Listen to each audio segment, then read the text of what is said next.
আসসালামু আলাইকুম। Hello SSC ২৬ batch, তোমাদের সকলকে আজকে আবারও আমার ভিডিওতে স্বাগতম।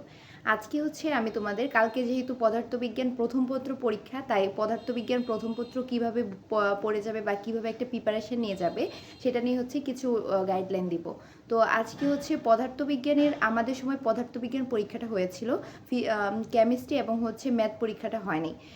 পদার্থবিজ্ঞানের পরীক্ষা দেওয়ার পর আমরা যা বুঝেছি যে পদার্থবিজ্ঞানের কিছু অধ্যায় আছে যে অধ্যায়গুলো সৃজনশীলের জন্য অনেক বেশি ইম্পর্টেন্ট। মানে তুমি যদি হচ্ছে ধরো আগে তোমার পদার্থবিজ্ঞানে গ্যাপ থেকে থাকে, তাহলে হচ্ছে তুমি এই চ্যাপ্টারগুলো জাস্ট পড়ে গেলে তুমি এ প্লাস বা হচ্ছে ভালো একটা মানে এ প্লাস পেতে পারো যদি তুমি আগে পড়ে থাকো এক দুইবার। তো যারা হচ্ছে এ প্লাস পেতে চাচ্ছ তাদের জন্য আমি বলবো যে কিছু কিছু অধ্যায় আছে, যেমন ভেক্টর, নিউটনীয় বলবিদ্যা, আদর্শ গ্যাস, পদার্থের গাঠনিক ধর্ম, কাজক্ষমতা, শক্তি, মহাকর্ষ, অভিকর্ষ, এই যে চ্যাপ্টারগুলো আছে এই চ্যাপ্টারগুলো সৃজনশীলের জন্য ইম্পর্টেন্ট। তো তুমি হচ্ছে রয়্যাল গাইড বা টেস্ট পেপার যেগুলো আছে সেখানে হচ্ছে প্রচুর পরিমাণে বোর্ড কোয়েশ্চেন দেওয়া রয়েছে। বিগত সালের বোর্ড কোয়েশ্চেন, এর আগের অনেকগুলো সালের বোর্ড কোয়েশ্চেন দেওয়া আছে। তো আমি বলবো তুমি সেই অধ্যায়গুলোর প্রত্যেকটা অধ্যায়ের সূত্রগুলো একবার খাতায় লিখে যাও এবং হচ্ছে ১-২গুলো একটু দেখে যাবে। এবং হচ্ছে তুমি ৩ আর ৪ নাম্বারটা সৃজনশীলটা হচ্ছে একটু হালকা, মানে আগে যদি করে থাকো তাহলে একটু হালকা প্র্যাকটিস করে যাবে। আর যদি আগে একেবারেই না করে থাকো তাহলে নতুন করে আর দেখার দরকার নেই। নতুন করে দেখতে গেলে হচ্ছে তোমার কাছে একটা ম্যাথ হার্ড লাগলে কালকের পরীক্ষাটা খারাপ হয়ে যেতে পারে বা কনফিডেন্স কমে যেতে পারে। তো আমি বলবো হচ্ছে এই অধ্যায়গুলো ভালোভাবে কয়েকটা সৃজনশীল তুমি দেখে যাও যাতে তোমার একটা আইডিয়া থাকে। এবং আমার বিশ্বাস যে এই বোর্ড কোয়েশ্চেনগুলোর মতোই কোয়েশ্চেন আবার রিপিট হবে, কারণ হচ্ছে বোর্ডে যেহেতু লো অ্যাভারেজ, তারপরে হচ্ছে ম্যাক্সিমাম মানে সব লেভেলের স্টুডেন্টই পরীক্ষা দেয়। তো সেখানে হচ্ছে বোর্ড একটা অ্যাভারেজ বা স্ট্যান্ডার্ড কোয়েশ্চেন করে।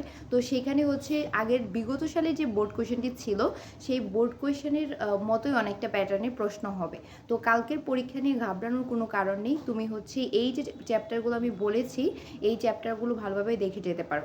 আর যাদের টার্গেট হচ্ছে আমি 95% আপ বা হচ্ছে 95% মার্কস ক্যারি করতে চাই, তাদের জন্য আমি বলবো যে তোমাদের যেহেতু ফুল সিলেবাস, তাই ফুল সিলেবাসের প্রত্যেকটা অধ্যায়ের সূত্রগুলো একবার খাতায় লিখে যাও এবং হচ্ছে প্রত্যেকটা অধ্যায়ের তোমরা সংক্ষিপ্ত প্রশ্নগুলো একবার দেখে যাও। ১ নাম্বার থাকে যে সৃজনশীলের, তারপরে হচ্ছে ২ নাম্বার যে অনুধাবন প্রশ্নগুলো থাকে সেগুলো দেখে যাও। এবং হচ্ছে সৃজনশীলের এখন যেহেতু বেশি টাইম নেই তাই আর হচ্ছে ঘ নাম্বার ম্যাথগুলো হচ্ছে তুমি আমি বলে যাব যে একটু দেখে যাওয়ার জন্য। প্রত্যেকটা চ্যাপ্টারের সূত্রগুলো একবার লিখে যাবে, এমসিকিউগুলো একবার দেখে যাবে, তারপরে হচ্ছে সৃজনশীলের ১ নাম্বার ২ নাম্বারগুলো একটু দেখে যাবে এবং হচ্ছে সৃজনশীলের ৩ এবং ৪ নাম্বারটাও দেখে যাওয়ার চেষ্টা করবে, যেহেতু তোমাদের ভালো একটা মার্কস ক্যারি করার জন্য প্রিপারেশান। তো আমি বলবো এইগুলো একটু দেখে যাও।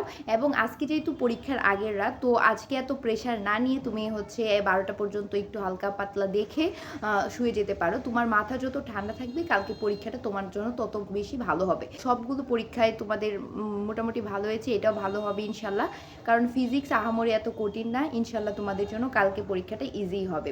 তো সকলের জন্য আমার পক্ষ থেকে দোয়া রইল, তোমাদের পরীক্ষা অনেক ভালো হবে। All the best.